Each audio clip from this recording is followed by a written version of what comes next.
The rain beat against the small window of a modest apartment on the third floor of a crumbling building, nestled on the outskirts of a bustling urban city. Inside, the apartment was a mixture of color and chaos, filled with unfinished canvases leaning against the walls, paint scattered on the floor, and brushes left to dry in the corners. The artist, a tall black man in his early 30s, sat hunched over a blank canvas, his hands stained with a vibrant mix of blues, oranges, and reds. His name was Marcus Williams, a name few in the art world had heard, but one that would soon change the course of history. Marcus was an artist with a revolutionary vision, one that blended abstract expressionism with cultural symbolism in ways that no one had quite seen before. His work was bold, vibrant, and unapologetic, filled with messages of social change, heritage, and the struggles of his people. But despite his natural talent and creative genius, he remained unnoticed by the mainstream art world. Living in a neighborhood often overlooked by the wealthy and powerful, Marcus's dreams of success seemed like an impossible reality. His rent was overdue, the fridge was mostly empty, and the gallery visits that had once held hope now felt like a routine of rejection. Still, there was an undying fire inside him, a passion that could not be extinguished, no matter how many doors were slammed in his face. Each day, he worked tirelessly in his cramped studio, believing that one day, someone would see his art for what it truly was, a masterpiece. But with every rejection, his confidence began to chip away, replaced by doubt. Was he really destined for greatness, or was he just another struggling artist chasing an impossible dream? His art was revolutionary, in every sense of the word. He used vibrant colors to convey emotion, mixing abstract shapes with elements of African culture and social commentary. His pieces were deeply personal, reflecting the world he had grown up in, full of beauty, pain, and the desire for change. But the mainstream galleries were blind to his work, dismissing it as too experimental or too radical to fit into their curated collections. They didn't see the layers of history and culture woven into each piece. They didn't see the messages he was trying to share. To them, his art was just noise. To Marcus, it was everything. And yet, every artist dreams of recognition, the kind that comes not just from peers, but from collectors, critics, and the masses who see their work and instantly know its value. Marcus held on to that dream, even as it felt increasingly out of reach. He had no connections in the art world, no gallery owners to vouch for his talent. All he had was his paint, his brushes, and his vision. But as much as he tried, the doors to the art world remained closed. He would spend hours drafting letters to gallery owners, asking for a chance to showcase his work. Most of them went unanswered, while others sent polite but dismissive rejections. Not the right fit for our collection, they would say. We're looking for more traditional works, they would add, as though that was all that mattered in a world filled with artistic diversity. Marcus couldn't help but wonder, was his art dismissed because of his style? Or was it because of the color of his skin? The gallery owner. And then there was Thomas Callaway, the owner of one of the most prestigious art galleries in the city. Callaway Gallery had been around for decades, nestled in the heart of the affluent downtown district. It was a name known to anyone who was anyone in the art world, a place where only the finest artists were given the chance to display their work. And it was a place where Marcus had dreamed of showcasing his pieces. Thomas Callaway was the epitome of the old guard of the art world. A white man in his late 50s, his appearance was as polished as the gallery he ran. He was tall, with silver hair combed back neatly, and a sharp suit that radiated wealth and authority. His eyes, however, carried a certain coldness, a reflection of the way he viewed the art world and the people who tried to make a name in it.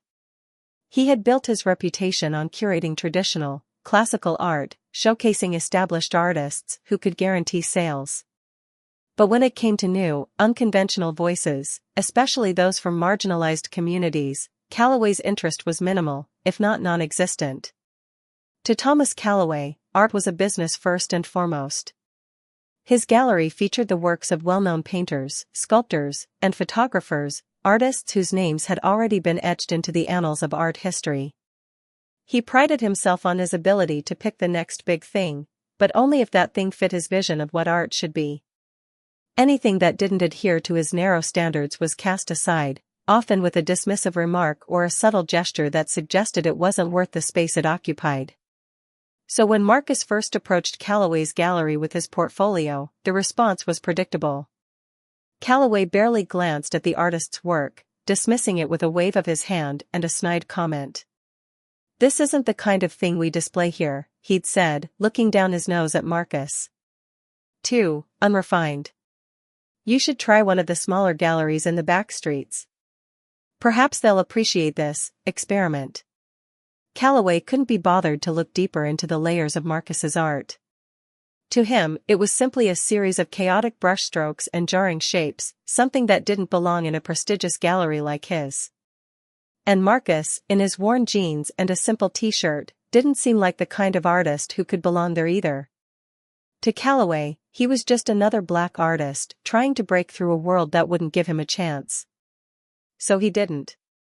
The dismissiveness was clear, unspoken, but undeniable.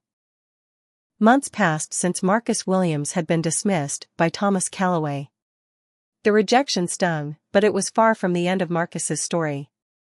With every stroke of his brush, he honed his craft, pouring more of his soul into each piece. His once dismal apartment became a sanctuary, filled with the hum of determination and a fierce resolve to prove himself.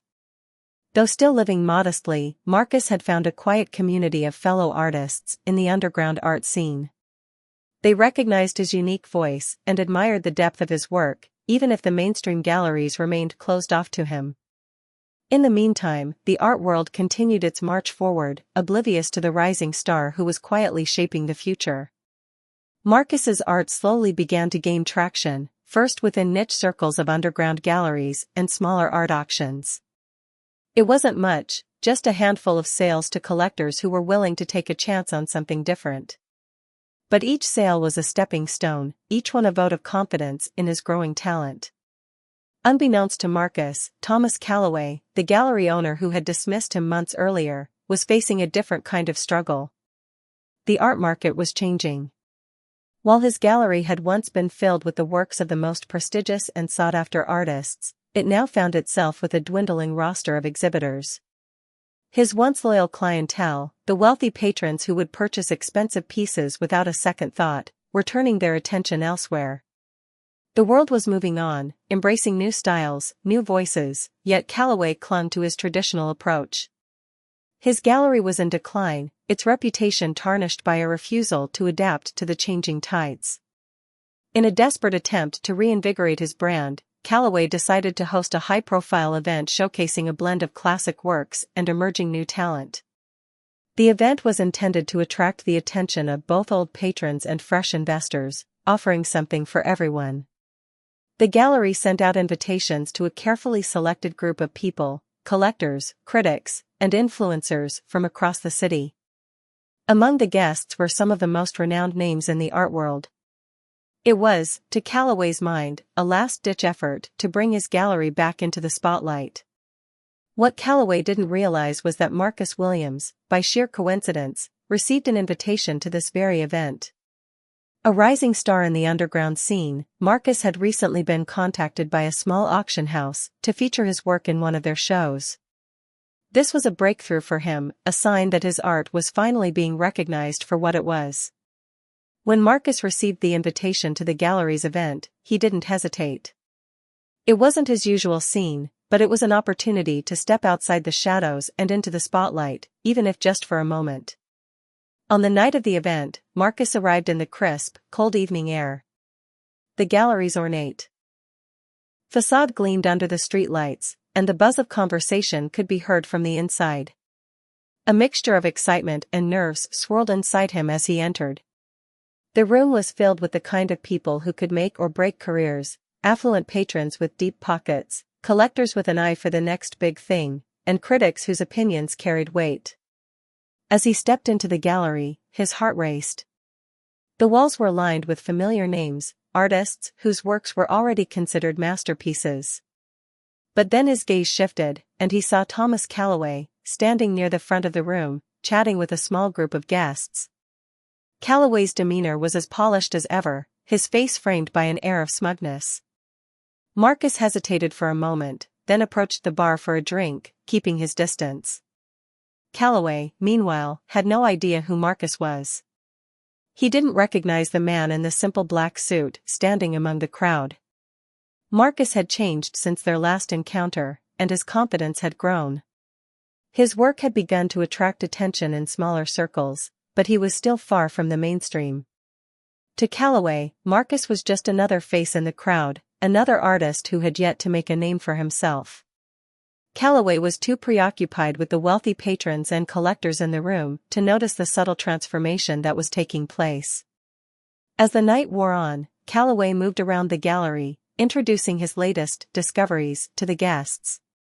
Marcus watched from afar, noting the way Calloway was pushing new, safe pieces, art that fit neatly into the mold of traditional tastes.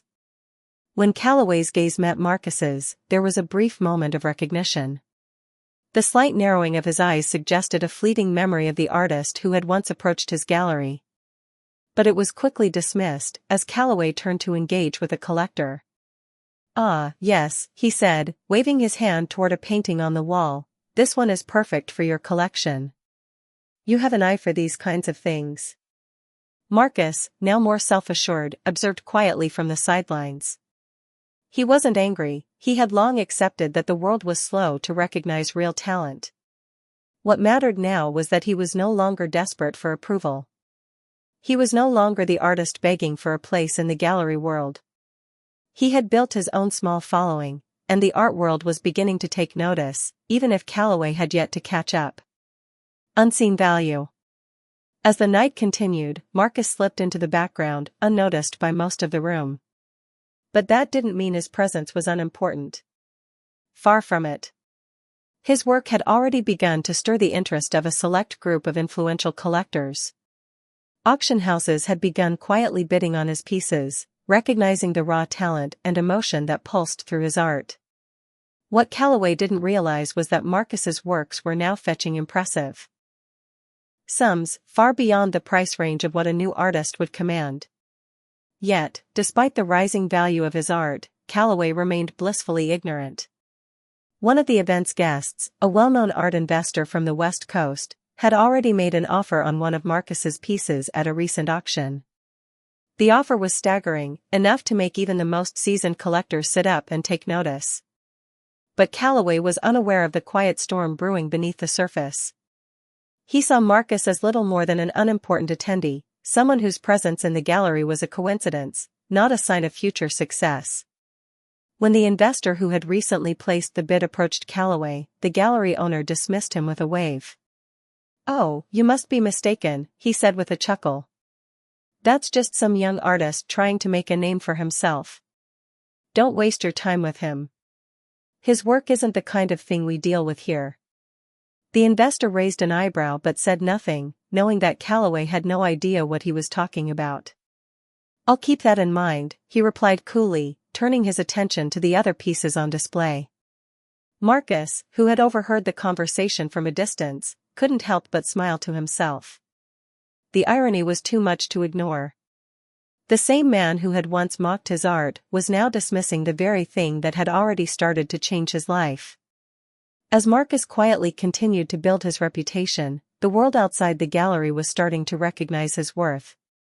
But Calloway, lost in his own world of traditionalism and stubbornness, would remain oblivious, at least for now. What Calloway didn't know was that the young artist he had dismissed months ago had already become a force to be reckoned with. His art was worth millions, and soon, the entire world would know it. But for now, Marcus was content to wait. The time for confrontation had not yet come. The hum of a new beginning resonated through Marcus's life. What had once been an arduous struggle, an uphill battle against rejection, was now slowly blossoming into something extraordinary. Marcus Williams, the artist once dismissed and ridiculed by galleries and critics alike, had risen through the ranks of the underground art scene. His work had caught the eye of influential collectors, critics, and auction houses. It was no longer just a few small sales here and there, his art was becoming a force in the art world. The new and radical expressions in his paintings were beginning to sell for prices that most artists could only dream of. With each sale, Marcus's confidence grew, and his name began to be recognized in circles that once would have never considered him. After months of hard work, Marcus's once modest existence had begun to change. He no longer lived in the cramped apartment he once called home. Now, he resided in a loft filled with natural light, and he had a small team of assistants helping him manage the growing demand for his work. But despite all the success, there remained one thing that still lingered in his mind: the gallery that had once rejected him. In the back of his mind, Marcus had always known that one day he would return to Thomas Calloway's gallery, not as a struggling artist begging for a chance, but as someone who had achieved what Calloway had never believed possible. The gallery that had once mocked him was now just another piece of his story, a story he would soon revisit, this time on his terms. He made a decision: he would invest in his own future. He would purchase art from Calloway's gallery, the very place that had dismissed his talent. It was symbolic. It was personal. And it was a statement that would make an impact. Marcus, in his newfound wealth, had a quiet, anonymous offer made through a third-party agent to purchase several pieces from Calloway's collection. These were works that Calloway had considered the crown jewels of his gallery, pieces he believed would fetch top prices at auction. He had no idea that the buyer who was about to make a major move was none other than Marcus himself. When Calloway received the initial inquiry, he was intrigued. At first, he thought it was a joke. After all, his gallery's art had always been sold to a specific group of wealthy individuals. The notion of an unknown buyer making such a serious offer seemed odd. But when the third-party agent confirmed that the offer was legitimate, Calloway's curiosity turned to greed. The offer was substantial enough to give his failing business a much-needed boost. This was the kind of sale he needed to restore his reputation and bring a sense of prestige back to his gallery. What Calloway didn't know, however, was that he was about to negotiate with someone he had once dismissed as unimportant. The same artist he had mocked was now poised to make a deal that would change the balance of power. On the day Marcus walked into Calloway's gallery, he was a different person. He had traded in his old, worn clothes for a crisp suit that exuded confidence. His presence was commanding. The once unknown artist now stood at the center of a whirlwind of prestige and recognition. He approached the gallery with the calm composure of someone who was no longer desperate for validation. Calloway, still unaware of who his potential buyer was, greeted the agent warmly. He had no idea that Marcus was standing just a few feet away, quietly observing the gallery's inner workings. "Good afternoon," Calloway said with a practiced smile, trying to mask his anxiety over the recent slow sales. "I hear you've come with a proposal?" "I must say, we're always open to serious buyers." Marcus said nothing at first. He simply nodded and took a step forward. The agent, who had worked with Marcus on the deal, presented the offer to Calloway, one that would stun the gallery owner. "We're prepared to offer a significant sum for several of your top pieces," the agent said, handing over the documents. The price listed was far higher than Calloway had expected. It was more money than he had seen for a sale in years. Calloway's face remained neutral, but his eyes betrayed him. He tried to act as though this was just another ordinary transaction, but the tension was palpable. The numbers in front of him were staggering, far beyond what he had expected. It was exactly the kind of sale he needed, but there was something about the offer that left him uneasy. He couldn't put his finger on it. "Of course, this is a generous offer," Calloway said, doing his best to hide the surprise in his voice. "I will need to consult with a few of my colleagues, but we should be able to finalize everything by the end of the day." As Calloway continued to talk, trying to mask his disbelief, Marcus couldn't help but notice the nervousness in the gallery owner's voice. The once imposing man who had once ridiculed Marcus now seemed small and unsure. It was almost as if the roles had been reversed. Calloway was the one now trying to negotiate from a place of weakness. The agent, sensing the hesitation in Calloway's words, stepped back slightly, giving Marcus a subtle nod. It was time. Marcus took a deep breath and walked forward, revealing himself to Calloway. "I'll be paying for these pieces," Marcus said, his voice steady but filled with quiet strength. Calloway turned around in shock, his eyes widening as he finally recognized the man standing before him. The face he had seen briefly months ago in his gallery now stood in front of him, but this time there was no mistaking who Marcus Williams was. The artist he had once mocked, the one he had dismissed so easily, was now not just a buyer, he was a force in the art world. The man whose work had been laughed at was now the one who held the purse strings. For a moment, Calloway was speechless. The realization hit him like a ton of bricks. This was Marcus Williams. The same man whose art he had ridiculed, whose talent he had so quickly dismissed. The same man whose work had now become worth millions. Marcus stood there, watching the gallery owner's face twist from disbelief to discomfort. Calloway stammered, trying to regain his composure, but it was clear that he was caught off guard. "Well, this is certainly unexpected," Calloway said, his voice betraying his confusion. "I must admit, I didn't expect someone like you. Well, let's just say, your success caught me by surprise." Marcus nodded, a small smile playing at the corner of his lips. "It's a shame that you didn't believe in me when you had the chance," he said calmly, "but I suppose that's how things go. In the art world, some people get left behind while others rise up." Calloway, still trying to act as if nothing had changed, managed a forced chuckle. "Yes, well, it's all business, isn't it? Nothing personal." Marcus saw through the thin veneer of politeness. Calloway was desperate, and Marcus knew it. He had power now, power that he had earned through blood, sweat, and tears. This was no longer about art, it was about respect. And Marcus was determined to make Calloway understand that respect was something you had to earn, not demand. As the sale was finalized, Calloway's hands trembled slightly as he accepted the check, and Marcus knew that the gallery owner would never forget this moment. He had become the buyer, the one who held the power. But more than that, he had become a symbol of what could be achieved through resilience and determination. No matter how many doors were slammed in your face, the transaction had been completed, and the check had been handed over. Marcus Williams, now standing before Thomas Calloway, was no longer the man he once was, the one rejected and ridiculed. This moment had arrived, and Marcus was ready. As the gallery owner sat back in his chair, still processing the suddenness of the sale and the surprising amount of money involved, Marcus took a deep breath. The time had come to let the truth unfold. With a calm but unwavering voice, Marcus spoke. "Do you know who I am?" he asked, his eyes meeting Calloway's with a steady, piercing gaze.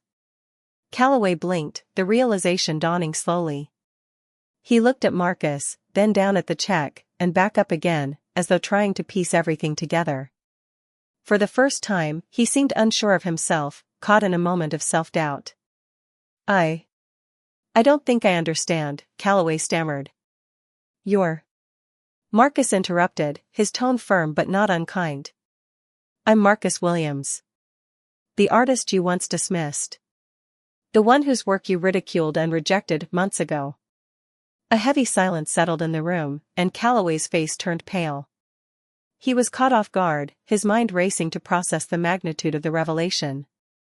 The same artist he had dismissed as unworthy of even a second glance, was now the one standing before him, successful, powerful, and holding the keys to the very success he had once turned away. Marcus continued, each word cutting through the tension in the room. "When I first came to you, you mocked my art, treated me like I was just another struggling artist with nothing to offer. You called my work unrefined, experimental, unsellable. You didn't see me. You didn't see my worth." Calloway opened his mouth to speak, but nothing came out. He was speechless, his chest tight as the weight of his own actions began to hit him. Marcus wasn't finished. "I spent years fighting to be seen, fighting to be respected, while people like you dismissed me based on my race, my background, and the fact that I didn't fit the mold of what you considered good art. But I didn't stop. I kept painting, I kept fighting, and now look at me. My art is selling for millions, and you," Marcus paused, letting the words settle in, "you are the one who overlooked it." Calloway looked away, unable to meet Marcus's gaze. His mind was in turmoil. He had built his career on the idea that art had a certain face, a certain look, and now he realized that his narrow view of the world had cost him more than he could ever imagine. The art world is difficult, Marcus continued, his voice taking on a more reflective tone. And for someone like me, it's even harder. I don't just have to fight for my work to be seen, I have to fight against every assumption that comes with being black in this industry. You don't know what it's like to have your worth questioned every single day. To be overlooked, to be dismissed, because of things you can't control.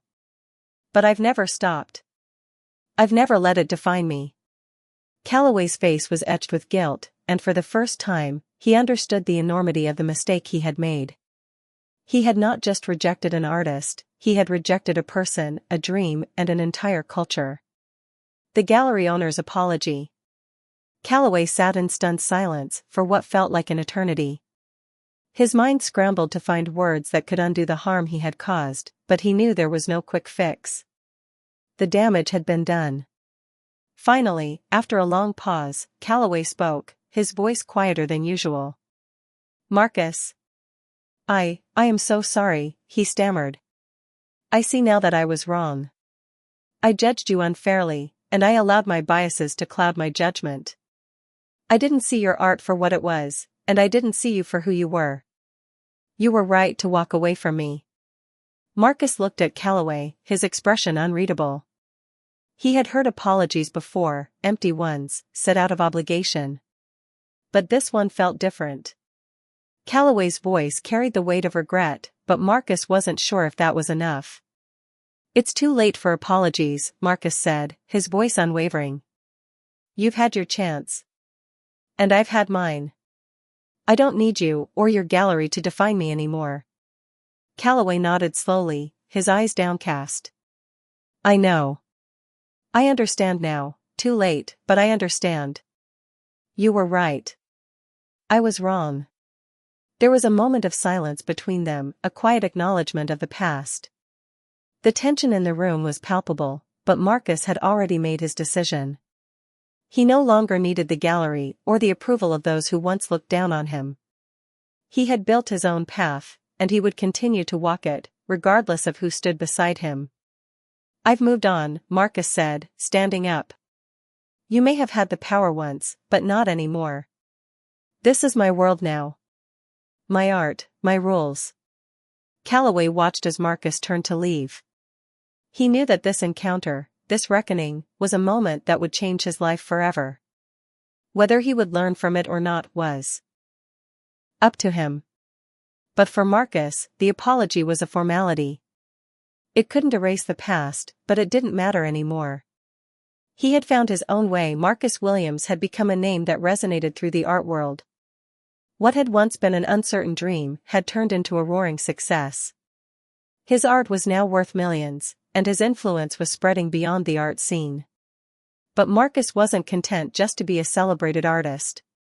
He knew the power he had, both as a creator and as a force of change. He used his newfound wealth to purchase galleries of his own, galleries that would celebrate the voices of artists who had been marginalized, just as he had been. He believed in the power of art to transform lives, and now, he had the resources to make that transformation a reality. Marcus established his own gallery, one that would be a beacon of diversity, inclusivity, and authenticity. It would be a place where all artists, regardless of their race, background, or style, could have a platform to be seen, heard, and respected. His gallery was more than just a place to buy and sell art. It was a movement. A symbol of resilience, of standing up for one's worth and refusing to be silenced. In the years that followed, Marcus's influence only grew. His work continued to sell for astronomical prices, but he never forgot where he came from. He used his success to lift up others, offering opportunities to the artists who had once been overlooked, giving them the chance to show the world what they had to offer. And while Marcus thrived, Thomas Calloway watched from the sidelines, his own career in decline. His refusal to evolve, to recognize the changing landscape of the art world, had left him behind. He clung to the old ways, unwilling to adapt, while Marcus's rise shifted the very foundation of the industry. A change in perspective. As the years passed, Calloway's gallery slowly crumbled. The buyers who once flocked to his exhibitions had moved on, and his reputation as a tastemaker faded into obscurity. Meanwhile, Marcus's gallery flourished, becoming a hub for creativity, innovation, and representation. Marcus had turned the tables. No longer the rejected artist, he had become the creator and the buyer. He was a symbol of change, of resilience, and of the power of recognizing and respecting the worth of all individuals. His rise had shifted the power dynamics in the art world, creating space for voices that had been silenced for far too long. In the end, it wasn't just Marcus's art that made an impact, it was his actions. He didn't just create beautiful work. He created change. And in doing so, he proved that the world could be reshaped, one stroke at a time. The story of Marcus Williams would be told for generations to come, not just as the tale of an artist's rise, but as a testament to the power of resilience, the importance of standing up for one's worth, and the undeniable truth that talent knows no boundaries. The art world had changed, and Marcus had led the way.